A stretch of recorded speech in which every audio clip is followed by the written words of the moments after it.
Good morning to you all. I want to thank Brazil for hosting us. As a Canadian, I must say I wish we were a powerhouse like Brazil. Canada is doing very well successfully, but we're successful despite ourselves. What Brazil has done over the last 50 years is just beyond amazing. I don't know if I have my PowerPoints ready to go. No slides? That's not it. Let's improvise. The question that we are asked is essentially, what will the future hold for consumers? What are we expecting over the next 25 years? There we are. Thank you very much. What are we expecting over the next 25 years? So at the lab in Canada,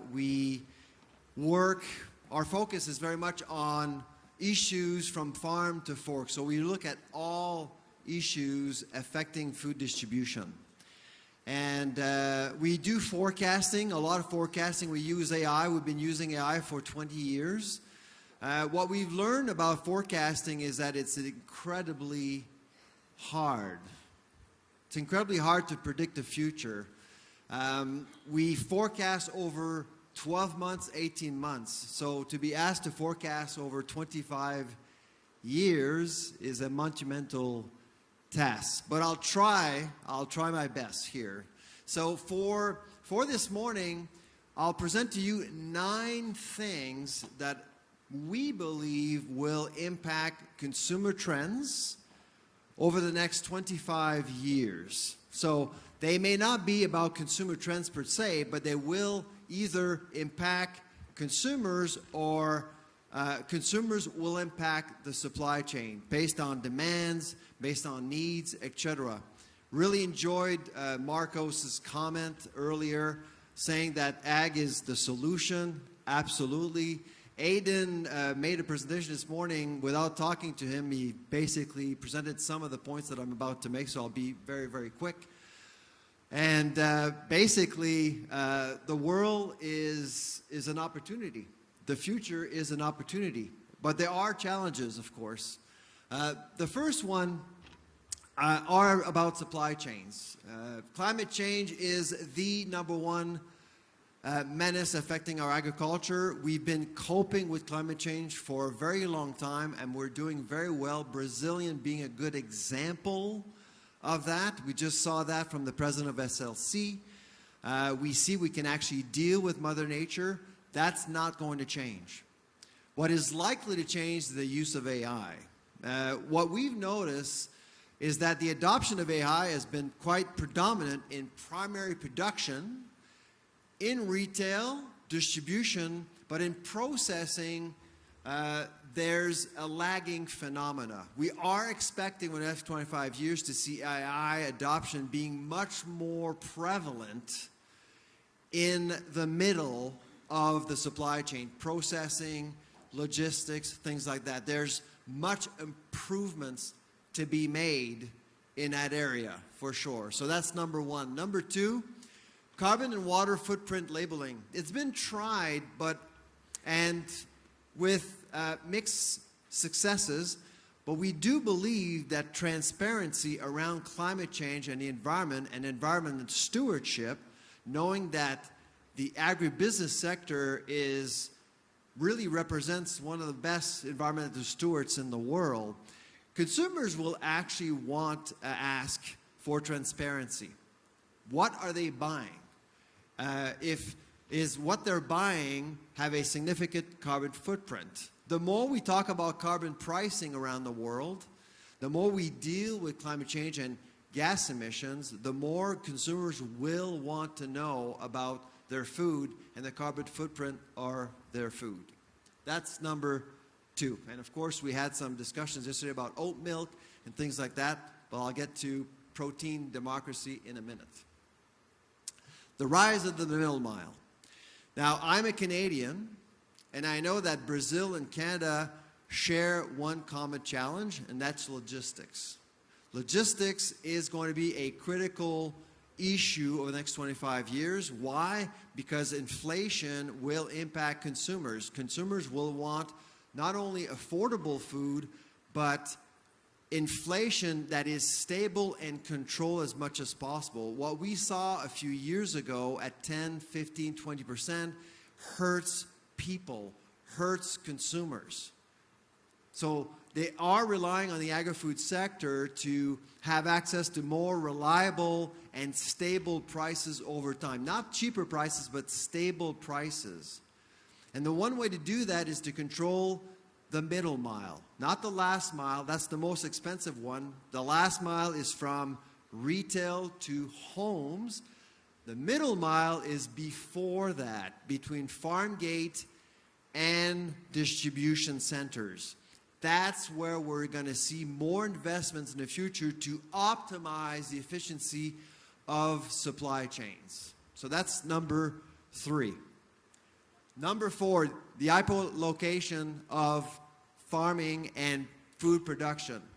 We are expecting over the next 25 years to see more consumers being empowered to produce food themselves at home. We're already seeing that, but some of the technologies that we see is either imperfect or a work in progress. So we are expecting really to see more technologies empowering consumers, but also empowering retailers. We're seeing more retailers around the world growing their own food. In Montreal, Canada, there is a Walmart that actually grows lettuce, radish, and cucumbers on its roof, and it is selling food in the store. Walmart, the #1 retailer in the world, growing food in downtown Montreal on its roof. We are expecting more of these things to evolve over time. Number 4. Number 5, clean labeling. Now, we know what's going on in the United States with Robert F. Kennedy. Just last week, General Mills and Kraft Heinz announced that they would be eliminating artificial colors. That is just the beginning. We are expecting clean labeling to become mainstream, not just a marginal movement. People will actually expect ingredients they can actually understand and read. The naturalization of food will intensify over the next several years. The arrival of RFK Jr. in the White House is just a signal of a greater movement, and CPG companies are listening. They know the writing is on the wall. They know that consumers are expecting things to become more natural. Why? The economics of natural ingredients is improving. Beet juice is going to become more affordable. So to reformulate will actually be cheaper eventually, as we see more CPGs create this pull demand and changing the economics of ingredients and when it comes to naturalizing food in general. That's number 5. Number 6, proteins. We talk a lot about proteins. Everyone on earth will spend anywhere between 30 to 50% of its budget on proteins. It's a big issue. We see proteins in coffee now. Why? Because animal proteins are becoming more expensive, and a lot of people are reconsidering their relationship with animal proteins, and that's okay. We are expecting an enhanced protein democracy over the next 25 years. Choice is a good thing.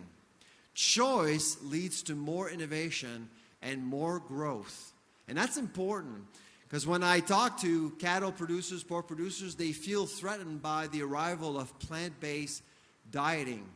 They shouldn't, because there is no such thing as a zero-sum game in agribusiness. At least, not anymore.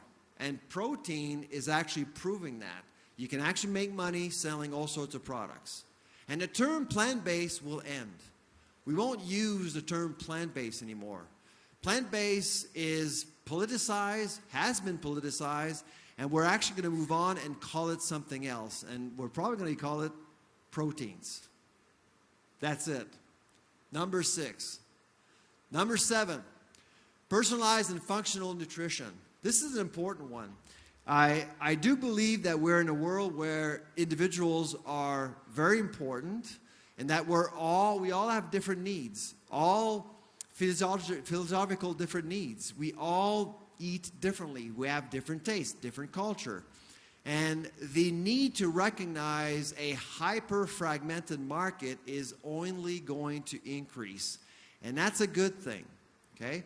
People are experiencing all sorts of diseases, and food will absolutely become medicine. Preventive medicine is actually going to be critical because we all know that the healthcare sector is overwhelmed. Food will be seen as medicine and a source of healthcare. That's number 7. Number 8. Aidan talked about GLP-1s, Ozempic. This is not going to go away.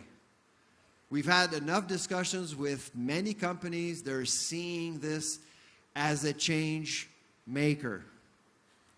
Over 30 million Americans will be on a GLP-1 drug by the year 2030. In Canada, it's going to be over 2 million people. All of these people will be eating less. But most importantly, impulse buying and impulse eating will slowly disappear for many, many people. And we know that in the agri-food sector, a lot of companies rely on impulse buying and impulse eating to make a living. That is going to change. We're going to deal with a more rational marketplace. Nestle, the #1 agribusiness company in the world, just launched an Ozempic-friendly product line. Yes, that is just the beginning. And it's not going to disappear. What does that tell us in agribusiness? Opportunities. How to deal with the customer that really has access to these kinds of drugs. Not all will have access to these drugs, of course, but what does that mean really for the agribusiness sector? So that's number 8. And number 9, which I think is important, it's already been mentioned a few times, depopulation management. In the Western world, many companies will actually have fewer people to feed. There's going to be a paradigm shift. So a lot of agribusinesses will see this as a problem. I see this as a solution or an opportunity. Why? Because we're going to slowly leave the era of stomach share, the zero-sum game. You win, I lose. It's not just going to be about that. It's not just going to be about food security and growing calories. It's going to be about nutrition security. So the more we get closer to 2050, our focus on food security will slowly transition into a hyper-focus around nutrition security as a result of looking at an aging population and fewer people in the Western world. Thank you very much.